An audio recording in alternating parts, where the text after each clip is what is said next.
আজ এলিমেন্টারি ডিজিজের 11তম রোগ নিয়ে আলোচনা করব, পেট ফাঁপা।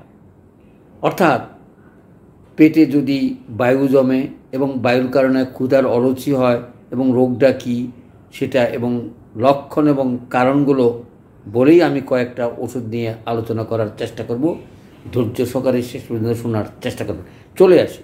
তাহলে পেট ফাঁপা আমরা বুঝি, অর্থাৎ পেটে বায়ু জমা অথবা এই কারণে যদি কোনো কিছু হয়ে থাকে। কারণটা কি? এই যে পেট ফাঁপা কারণটা হচ্ছে যদি অজীর্ণতা হয়, উদারময় হয় অথবা আমভাব হয়, এসব কারণেই এই পেট ফাঁপাটা হতে পারে। আর অনেক সময় বি ভিটামিনের কারণে সেটা হয়ে থাকে এবং অনিয়মিত অর্থাৎ অপরিমিত এবং অনিয়মিত। অনিয়মিত হচ্ছে নিয়মমাফিক খাওয়া দাওয়া না করার সময় মতন, আর অপরিমিত হচ্ছে ভোজন বেশি করা, অর্থাৎ যেটুকু খাওয়ার দরকার তার থেকে অতিরিক্ত খাওয়া অথবা কম খাওয়া। এ সকল কারণেই পেট ফাটতে পারে।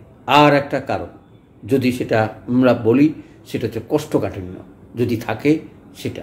আর অনেক সময় মদ পান করলেই অথবা অন্য কোনো নেশাগ্রস্ত লোকের কারণেও পেট ফাঁপা হতে পারে। তাহলে এই সকল কারণে যাই হোক না কেন, লক্ষণগুলো কী এবং তারপরে আমরা ওষুধটা নিয়ে আলোচনা করার চেষ্টা করব। তাহলে কারণ আমরা বুঝলাম অজীর্ণ, উদারময়, আমসা, বি ভিটামিনের অভাব, অনিয়মিত এবং অপরিমিত ভোজন এবং মদ পান, কোষ্ঠকাঠিন্য, এই সকল ট্রাভেলসের কারণেই পেট ফাঁপতে পারে। পেট ফাঁপলেই লক্ষণগুলো কী, কীভাবে আমরা বুঝবো? সচরাচর পেটে যদি বায়ু জমে তখন সেটা স্ফীত হয়ে যায় এবং ভুটভাট করে এবং অস্বস্তি বোধ হয় এবং ভার বোধ হয় এবং ক্ষুধাহীনতা থাকে, অথবা এই পেট ফাঁপলে তখন আর কিছু খেতে ইচ্ছে করে না, খাওয়ার অরুচি হয়ে যায় এবং পেটটা উঁচু দেখায়, অনেকটা চাপ বোধ হয়। এই লক্ষণগুলো থাকে।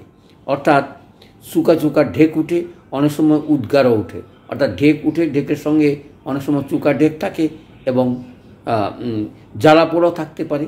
অনেক সময় নিম্ন বায়ু এবং হৃৎপিণ্ডের কারণে ব্যাঘাত ঘটলেও এই রোগটা হতে পারে।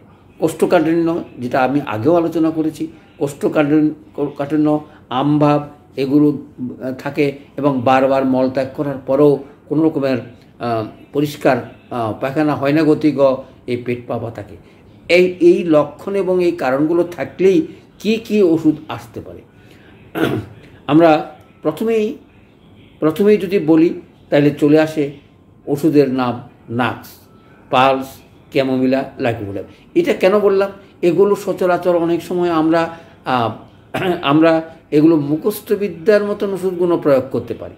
অর্থাৎ অনিয়মের ওষুধ নাক্স এবং পুরুষদের এবং মহিলাদের পালস এবং বাচ্চাদের ক্যামোমিলা এবং বয়স্কদের লাইকোপোডিয়াম হিসেবে আমরা এই ওষুধগুলো ব্যবহার করতে পারি।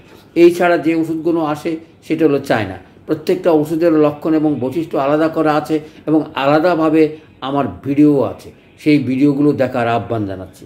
তারপরে চলে আসি, সোডিক ম্যাগনেসিয়ামের সালফার আসতে পারে, ল্যাকোসিস আসতে পারে, সিনা আসতে পারে, টেরিবিনথিন, কৃমি বা শোধ এবং পিত্তপাথরের ব্যথা বেদনা হলেও আমরা এই ওষুধটা প্রয়োগ করতে পারি। তাইলে এই ওষুধগুলো ছাড়া কার্বোবেজ আসতে পারে, কার্বলিক অ্যাসিড আসতে পারে, ব্রায়োনিয়া আসতে পারে এবং অন্ননালীর সংকোচনে, অর্থাৎ যদি পেট ফাঁপাটা আমাদের যে অন্ননালীটা আছে সেখানে যদি কোনো রকমের সংকোচন হয় তাহলেই অ্যাসাডিফিড, এটা মনে রাখার চেষ্টা করবেন। এই ওষুধ অত্যন্ত ক্রিয়াশীল তার অন্ননালী সংকোচনের উপরে।